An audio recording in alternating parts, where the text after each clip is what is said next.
নমস্কার বন্ধুরা, গল্পের জগতে আপনাদের সবাইকে স্বাগত।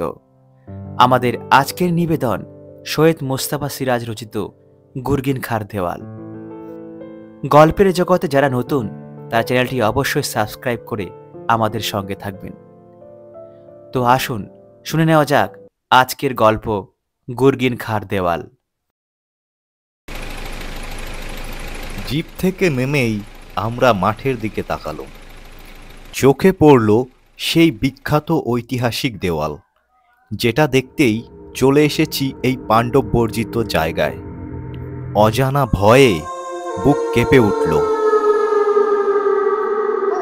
ওই সেই রহস্যময় দেওয়াল, যেখানে সব অদ্ভুত আলো আর ছায়ামূর্তি দেখা যায় নিশুতি রাতে। কারা চেরা গলায় বিকট চেঁচিয়ে ওঠে, শুনলে মহা দুঃসাহসীরও বুকের রক্ত হিম হয়ে যায়। আমার একা আসার ক্ষমতা ছিল না, প্রাণ গেলেও আসতুম না। অথচ চাকরি করি খবরের কাগজে, রিপোর্টার আমি। তাই আর সব কাগজে যখন খবরটা বেরিয়ে গিয়েছিল, আমাদের দৈনিক সত্যসেবক পত্রিকার বার্তা সম্পাদক তেড়ে মেরে আমাকেই বললেন, জয়ন্ত, কি বেঁচে আছো? না তুমিও ভূত হয়ে ঘুরে বেড়াচ্ছ? সবাই এমন একটা সাংঘাতিক খবর ছাপিয়ে তাক লাগিয়ে দিল, আর আমরা বসে গাল চুলকোতে থাকলুম। আজই বেরিয়ে পড়ো। সবাই শুধু খবরটাই ছেপেছে, আমরা ছাপবো এর পেছনের আসল রহস্যটা কি। বুঝেছ তো? প্রথমে যা খবর বেরিয়েছিল তা অনেকেই গাঁজাখুরি বলে মেনেছিলেন, কিন্তু পরে যখন আজমগড়ের পুলিশ সুপার সচক্ষে দেখে এসে সাংবাদিকের কাছে বর্ণনা দিলেন, তখন আর উড়িয়ে দেওয়া গেল না। পুলিশকে ভূত প্রেত ভয় পায়, সেই পুলিশের লোক যখন বলছে, তখন ঘটনা নিখাত সত্যি। পুলিশ সুপার মিস্টার দীক্ষিত স্থানীয় লোকের কাছে যা শুনেছিলেন তা গুজব ভেবেছিলেন, তবু একটা তদন্ত তো করা দরকার। তিনি সেই জনমানুষহীন মাঠে তাঁবু ফেলে পরপর 3টে রাত জেগে কাটান। তারপরেই রাতে সেই ভুতুড়ে কাণ্ড দেখতে পান। দেওয়ালের ওপর দুটো জলজলের লাল চোখের মতো আলো দেখা যায়। টর্চ জেলে তিনি চমকে ওঠেন, একটা কঙ্কাল নাকি নাচছে। তারপর বিকট আর্তনাদ শোনেন। অসংখ্য ছায়ামূর্তি ছুটোছুটি করতে থাকে পাঁচিলের কাছে। বন্দুক ছুটতেই অবশ্য সব থেমে যায়, আলো নিভে যায়। ভৌতিক কাণ্ডটা আর ঘটে না। খুঁটিয়ে দিনের আলোয় সব দেখেছেন মিস্টার দীক্ষিত, কিন্তু কোনো হদিশ পাননি। উঁচু পাঁচিলে অবশ্য ওঠেননি, ওঠা সম্ভব ছিল না। তারপর যথারীতি সরকার একদল বিজ্ঞানী পাঠিয়েছিলেন সেখানে। তাদের বরাত, পরপর 7 রাত জেগেও কিছু দেখতে পাননি। তখন তারা পুলিশ সুপারকে মিথ্যাবাদী প্রতিপন্ন করে রিপোর্ট পাঠান মুখ্যমন্ত্রীর কাছে। মিস্টার দীক্ষিতের অবস্থা তখন শোচনীয়, চাকরি যায় যায় আর কি। সত্যসেবক পত্রিকার বার্তা সম্পাদকের তাড়া খেয়ে আমি যখন আজমগড় যাওয়া ঠিক করে ফেলেছি, তখন হঠাৎ ইলিয়ট রোড থেকে কর্নেল নীলাদ্রি সরকারের ফোন পেলুম। হ্যালো জয়ন্ত, জরুরি দরকার, এক্ষুনি চলে আসো। অমনি আমার মাথা খুলে গেল। আরে তাই তো, কর্নেলের কথা তো ভুলেই গিয়েছিলুম। এসব ব্যাপারে এই ধূর্ত বুড়ো ঘুঘুর সাহায্য নেওয়া যায়। উনি সামরিক বিভাগের একসময় চাকরি করতেন, যুদ্ধে গেছেন, কত সব রোমাঞ্চকর কীর্তি করেছেন। এখন অবসর জীবনে নানান হবি নিয়ে থাকেন, যেমন দুর্লভ জাতের পাখি, প্রজাপতি, পোকামাকড় খুঁজে বেড়ানো, পাহাড়ে জঙ্গলে সমুদ্রে ঘোরাঘুরি। তবে এখন ওর সবচেয়ে বড় পরিচয়, উনি প্রাইভেট গোয়েন্দা, নিতান্ত শৌখিন গোয়েন্দা আর কি। ধুরন্ধর কর্নেল এ অবধি যে কত খুনি আর চোর ডাকাত ধরতে সরকারকে সাহায্য করেছেন তার সংখ্যা নেই। যেখানে রহস্যের গন্ধ, সেখানেই 60-62 বছরের বুড়ো যেচে পড়ে নাক গলাবেন, এই ওর অভ্যাস। এই দাড়ি ও টাকওয়ালা বুড়োর খ্যাতি পুলিশ মহলে অসাধারণ। এমন মানুষ থাকতে আমি ভেবে মরছিলুম। তক্ষুনি ওর বাসায় চলে গেলুম। গিয়ে দেখি এক অবাঙালি ভদ্রলোকের সঙ্গে উনি কথা বলছেন। ভদ্রলোকটির বয়স 40-42 হবে, খুব স্বাস্থ্যবান বলিষ্ঠ চেহারা। সিভিল পোশাকে ছিলেন বলে জানতেও পারিনি যে উনি আজমগড়ের সেই পুলিশ সুপার মিস্টার রামধন দীক্ষিত। ব্যাস, তারপর আর কি, আকস্মিক যোগাযোগ এমনটি আর দেখা যায় না। আমরা পরদিন সকালেই বেরিয়ে পড়েছিলাম। ছোটনাগপুর অঞ্চলের আজমগড়ে পৌঁছতে আমাদের দুপুর লেগেছে। সেখানে মিস্টার দীক্ষিতের কুঠিতে বিশ্রাম ও খাওয়া দাওয়া সেরে অকুস্থলে পৌঁছেছি তখন বিকেল 4টে। সময়টা শীতের। বাপ রে, কি শীত কি শীত! বিহারের মাঠে দিনে হাড় কাঁপানো এমন শীত তখন রাতে কি অবস্থা হবে ভেবে ঘাবড়ে গেলুম। জিপে তাঁবু ও রান্নার সরঞ্জাম আনা রয়েছে।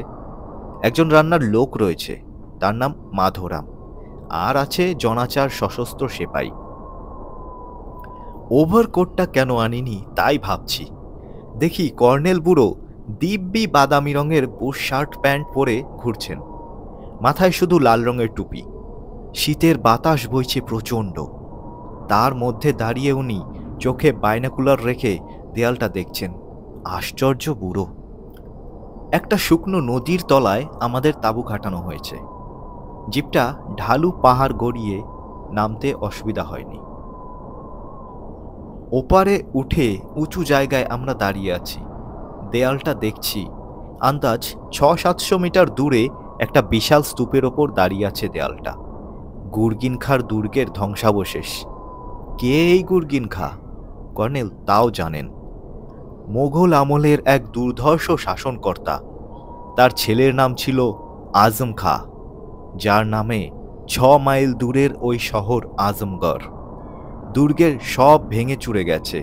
শুধু এই 60 ফুট লম্বা 20 ফুট উঁচু একটা মাত্র পাথুরে দেয়াল খাড়া হয়ে দাঁড়িয়ে আছে।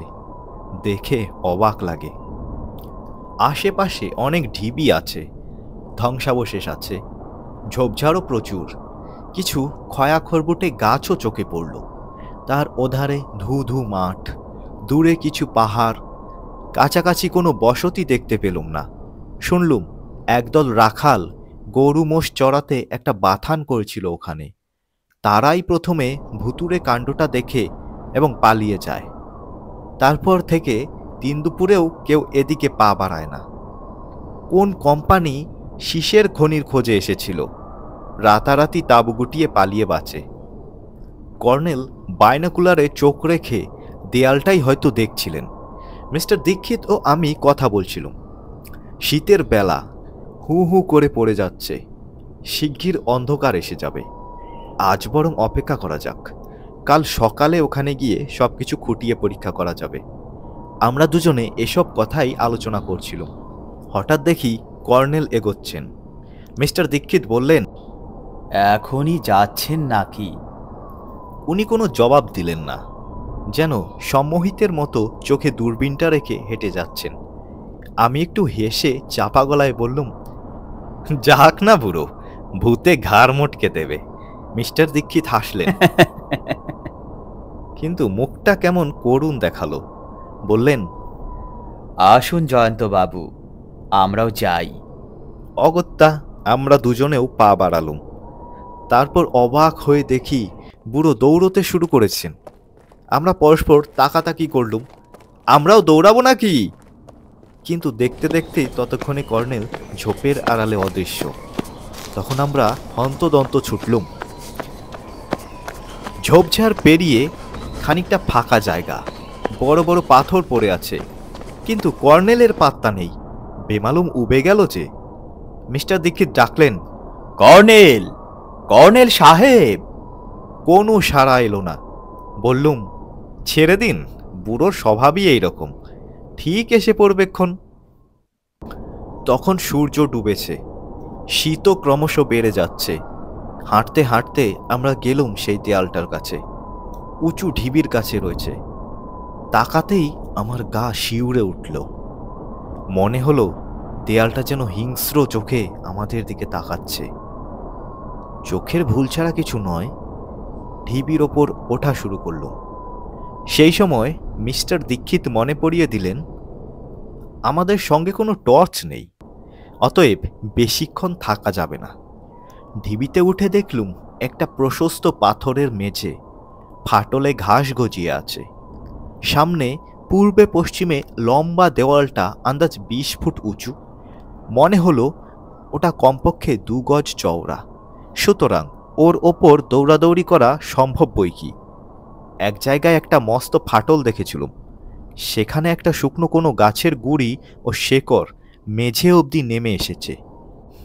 গাছটা যেভাবেই হোক মারা গেছে কবে, এবং ডগার দিকটা ক্ষয়ে ভেঙে গেছে সম্ভবত। দীক্ষিত বললেন, দেখুন জয়ন্ত বাবু, মনে হচ্ছে কেউ ইচ্ছে করলে ওই গাছটা পেয়ে দেওয়ালের উপরে উঠতে পারে। তাতে সায় দিলুম। কিন্তু কর্নেল গেলেন কোথায়? দীক্ষিত আবার ডাকলেন, কর্নেল, কর্নেল সাহেব, অমনি কর্নেল। ডাকটা দ্বিগুণ কর্নেল জোরে সাহেব। প্রতিধ্বনি তুলল। উনি বললেন, দেখছেন জয়ন্ত বাবু, দেওয়ালটা কেমন প্রতিধ্বনি তোলে। বললুম, হ্যাঁ, ঐতিহাসিক দালানগুলো দেখছি এ ব্যাপারে ওস্তাদ। সবখানে এটা লক্ষ্য করছি। আমার ধারণা সেকালে স্থপতিরা কোনো কৌশল জানতেন। তুঘলকাবাদে। আমার মুখের কথা শেষ না হতেই কর্নেলের চিৎকার শুনলুম, মিস্টার দীক্ষিত, জয়ন্ত, হেল্প হেল্প, বাঁচাও বাঁচাও। চকিতে আমরা আওয়াজ লক্ষ্য করে দৌড়ে গেলাম। গিয়ে দেখি ঢিবির উত্তর দিকের ঝোপঝাড়ের ওপর কর্নেল একটা কাঁটা গাছের ডগায় চড়ে রয়েছেন এবং মাথার টুপিটা জোরে নাড়ছেন। ব্যাপার কি? চেঁচিয়ে উঠল, কি হয়েছে কর্নেল? কর্নেল পাল্টা চেঁচিয়ে বললেন, সাবধান জয়ন্ত, সাবধান, এগিয়েও না, তোমাদের দিকে যাচ্ছি। আমরা হতভম্ব। কয়েক মুহূর্ত পরেই দেখি, ওরে বাবা, একটা প্রকাণ্ড কালো ষাঁড় শিং নাড়তে নাড়তে ঝোপঝাড় ভেঙে আমাদের দিকে এগিয়ে আসছে। অমনি দিক বিদিক জ্ঞান শূন্য হয়ে আমি দৌড় লাগালুম। আছাড় খেলুম বার কত, হাত পা ছড়ে গেল নিশ্চয়। ঢিবি থেকে নেমে আর পিছন ফিরেও তাকালুম না, ঊর্ধ্বশ্বাসে দৌড়লুম। সেই সময় কানে এলো গুলির আওয়াজ। ঘুরে দেখার সাহসও হলো না, একেবারে নদীর তলায় গিয়ে পড়লুম। সেপাইরা ব্যস্ত হয়ে বলল, क्या हुआ बाबूजी? আঙুল তুলে দেওয়ালের দিকটা দেখালুম শুধু। ওরা বন্দুক বাঁকিয়ে তক্ষুনি দৌড়ে চলে গেল। কিন্তু অমন সার এখানে এলো কোত্থেকে? এ তো ভারী বিদঘুটে ব্যাপার। নাকি ওটা আসলে একটা ভূত প্রেত? রাঁধুনি লোকটা স্টোভ জেলে কেটলিতে জল গরম করছিল। সভয়ে বললে, कुछ देखा बाबूजी? कोई पेरेत बा? জোরে মাথা নাড়ল। শীত চলে গিয়ে ঘাম দিচ্ছে যেন, হাঁপানি থামছে না। একটু পরে কথাবার্তার আওয়াজ পেলুম। তখন দিনের আলো আর নেই। টর্চ জ্বালতে জ্বালতে দীক্ষিত, কর্নেল ও সেপাইরা আসছিল। দীক্ষিতের কথা শুনতে পেলুম। হ্যাঁ, আমার ধারণা আপনার লাল টুপিটাই ষাঁড়টাকে রাগিয়ে দিয়েছিল। কিন্তু আশ্চর্য, ওখানে ষাঁড় এলো কোত্থেকে? আর আকালরা তো 1 মাস আগে গরু মোষ নিয়ে পালিয়ে গেছে। কর্নেল বললেন, সম্ভবত ওদের দলের একটা ষাঁড় দলছুট হয়েই থেকে গেছে ওখানে। দীক্ষিত বললেন, তাও বটে। আমার কাছে কর্নেল এসে বললেন, হ্যালো জয়ন্ত, আশা করি হাড় ঘোর ভাঙেনি। তখন হেসে উঠলুম। আশা করি আপনিও অক্ষত আছেন। আছি বৎস, কিন্তু ওহ কি ভয়ঙ্কর, আশ্চর্য বটে। হঠাৎ ষাঁড়ের পাল্লায় পড়তে গেলেন কেন? দৌড়েই গেলেন দেখছিলুম। কর্নেল বিমর্ষ মুখে বললেন, দূর থেকে ওটাকে চিনতে পারিনি, যেই দৌড়িয়ে গেছি ব্যাস। দীক্ষিত বললেন, লাল টুপি, ওতেই ষাঁড়টা খেপে যায়। যাকগে, গুলির আওয়াজে ব্যাটা ভয় পেয়ে পালিয়ে যায় বলেই রক্ষে। কিন্তু কর্নেল, এ তো এক সমস্যায় পড়া গেল। ওখানে গেলেই তো ব্যাটা আবার তেড়ে আসবে। কর্নেল চিন্তিত মুখে বললেন, হ্যাঁ, তা তো আসবেই। তবে যা বোঝা গেল, গুলির আওয়াজে বড্ড ভয় পায় বেটা। তেমন দেখলে বরং আমরা তাই করব। হ্যাজাক জ্বালা হলো। ক্যাম্প চেয়ার পেতে বসে আমরা কফি খেতে থাকলুম। রাত জাগতে হবে। কত রাত জাগতে হবে জানি না। ভূতগুলোর মর্জি তো, কোন রাতে তাদের খেলা শুরু হবে তার ঠিক তো নেই, কিন্তু ব্যাপারটা ভাবতেই আমার এত ভয় হলো যে অন্য কথা ভাবতে থাকলুম। রাতে খাওয়া দাওয়ার পর তাঁবুর সামনে যে আগুন জ্বালা হয়েছিল, কিছুক্ষণ আমরা তার উত্তাপ নিলাম। 3টে তাঁবু খাটানো হয়েছে। একটা তাঁবুতে মিস্টার দীক্ষিত ও রাধুনী মাধোরাম, অন্য একটায় সেপাই 4 জন, আরেকটায় আমি ও কর্নেল শোবো। শোবো বলা ভুল হলো, শোয়ার ভাগ্য আর মাত্র ঘণ্টা 3। ভুতুরে কাণ্ড নাকি ঠিক রাত 1টার পর ঘটতে থাকে। অতএব তখন আমাদের সেই প্রচণ্ড শীতেই বেরোতে হবে, নদীর পাড়ে যেতে হবে। জায়গা দেখে রাখা হয়েছে আগেই, তারপর কি করতে হবে সে নির্দেশ কর্নেল দেবেন। 2টো ক্যাম্প খাটে পাশাপাশি শুয়েছি কর্নেল ও আমি। 3টে কম্বলেও শীত যাচ্ছে না, তাই ঘণ্টা 3 ঘুমোবার সুযোগ হলো না। দেওয়ালটা আমাদের উত্তরে, সেদিকেই নদীর পার, এখান থেকে দেখা যায় না। আর তাঁবুর দরজা স্বভাবত দক্ষিণে, দরজায় পর্দা ঝুলছে, একদিকে সামান্য ফাঁক, তাকিয়ে আছে সেদিকে।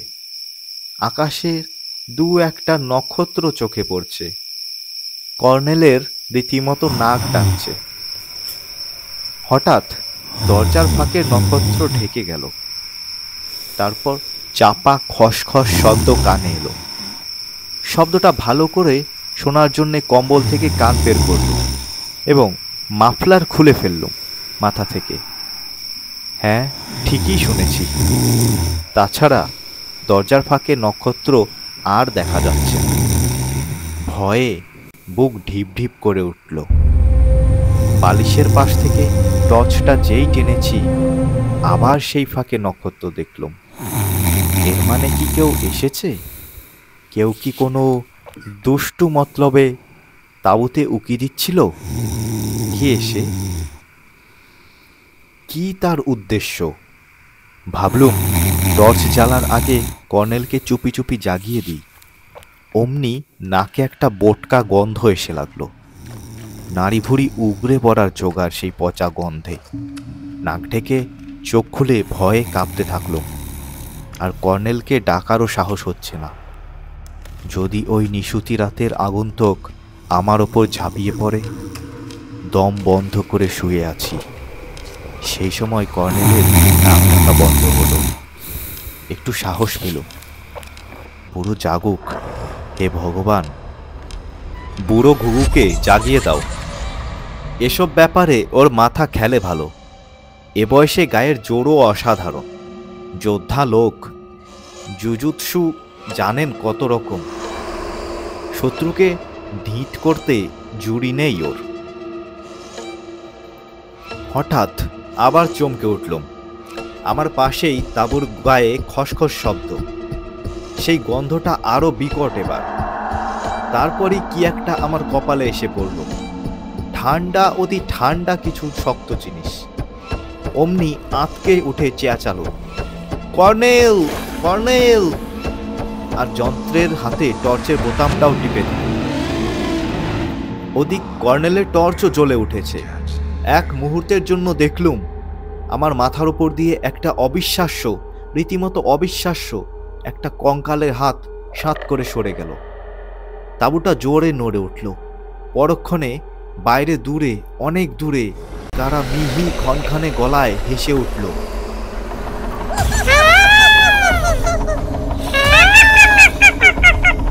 তারপর কি হলো মনে নেই। জ্ঞান হারিয়ে ফেলেছিল। যখন জ্ঞান ফিরল, দেখি হ্যাজাকটা কখন জ্বালা হয়েছে। রাতে ওটা নিভিয়ে রাখা হয়েছিল, কারণ আলো থাকলে পাছে দেওয়ালের অলৌকিক শক্তি লীলা খেলায় বাধা পড়ে। কর্নেল ও দীক্ষিত বললেন, জয়ন্ত, জয়ন্ত বাবু।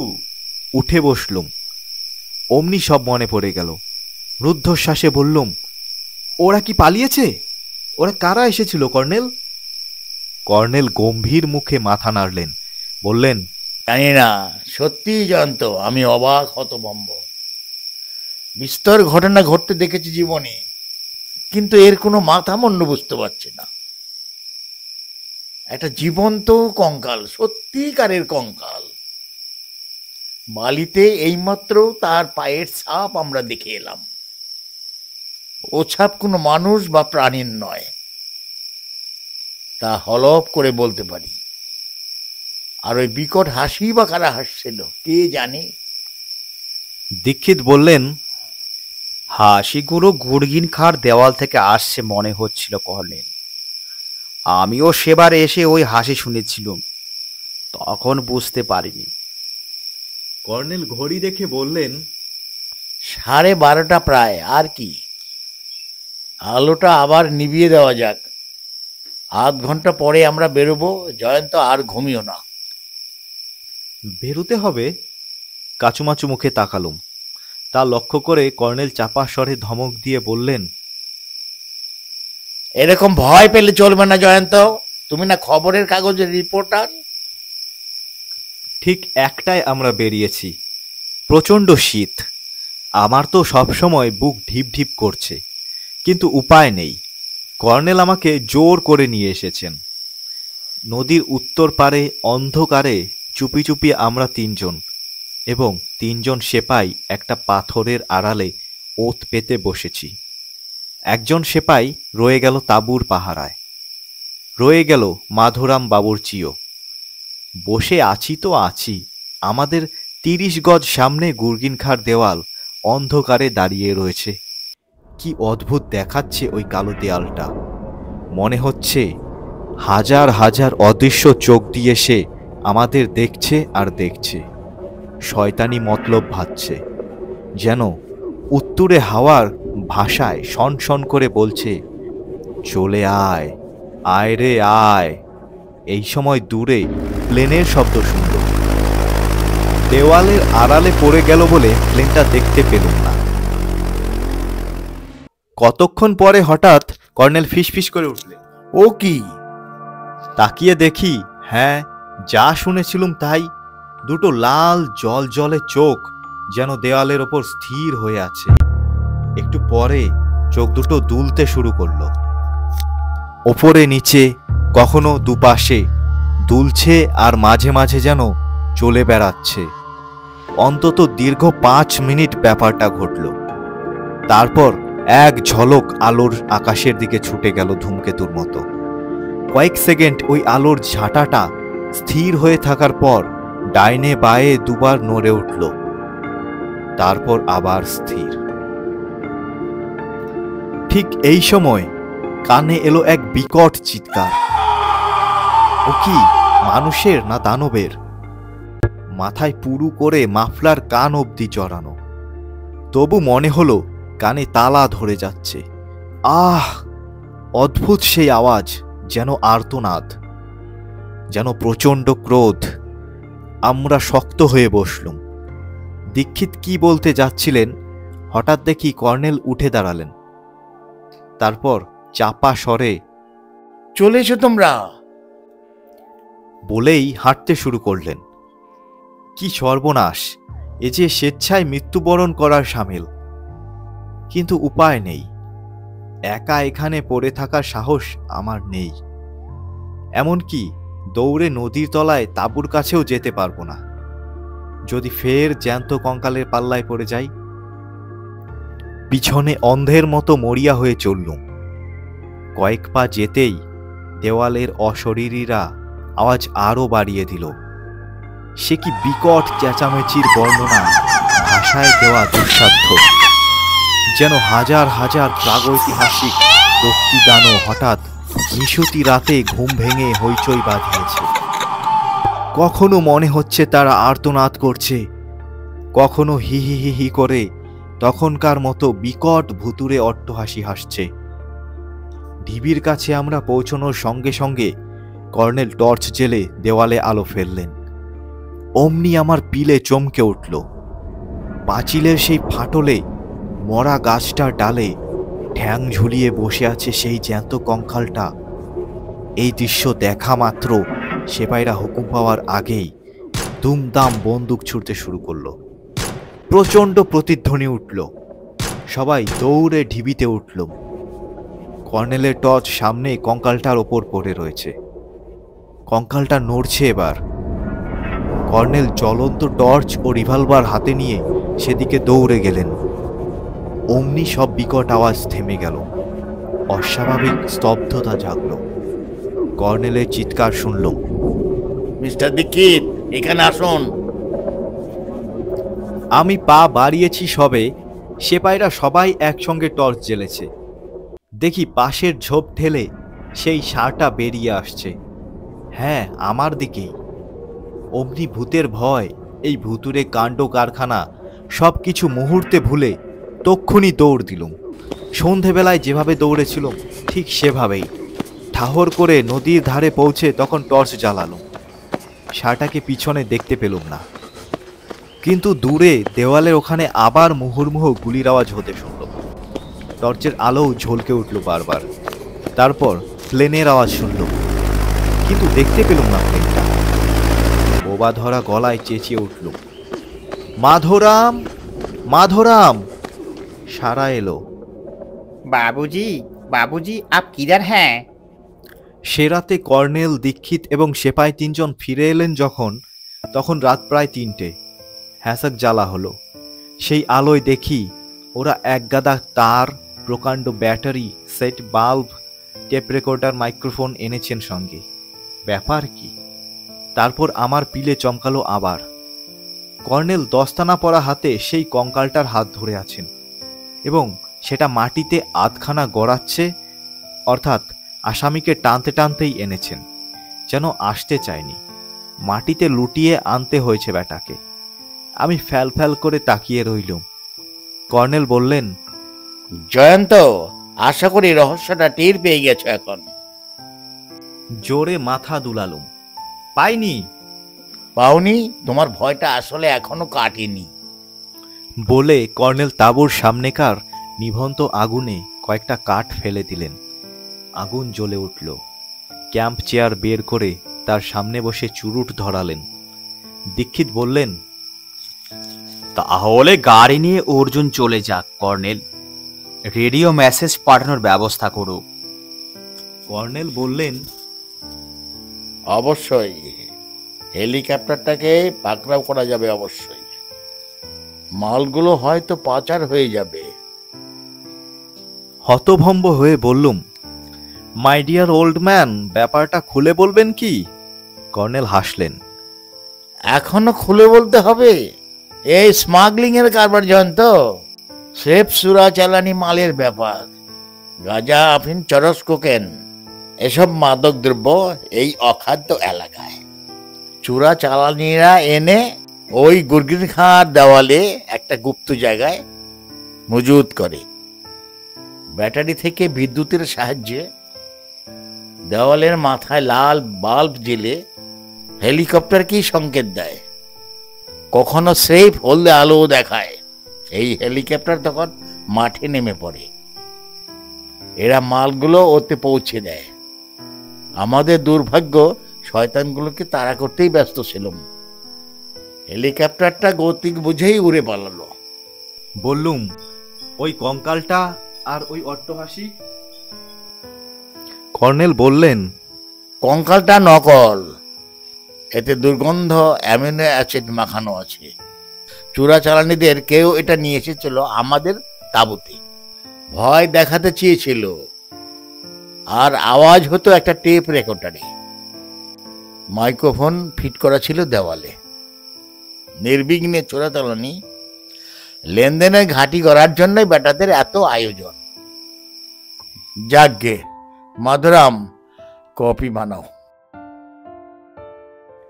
শুনছিলেন সৈয়দ মুস্তাফা সিরাজ রচিত গুরগিন খার দেওয়াল। আমাদের গল্প আপনাদের ভালো লেগে থাকলে অবশ্যই লাইক, কমেন্ট, শেয়ার এবং চ্যানেলটি সাবস্ক্রাইব করে আমাদের সঙ্গে থাকবেন। দেখা হচ্ছে পরের কোনো ভিডিওতে। ততক্ষণ সবাই ভালো থাকবেন, সুস্থ থাকবেন।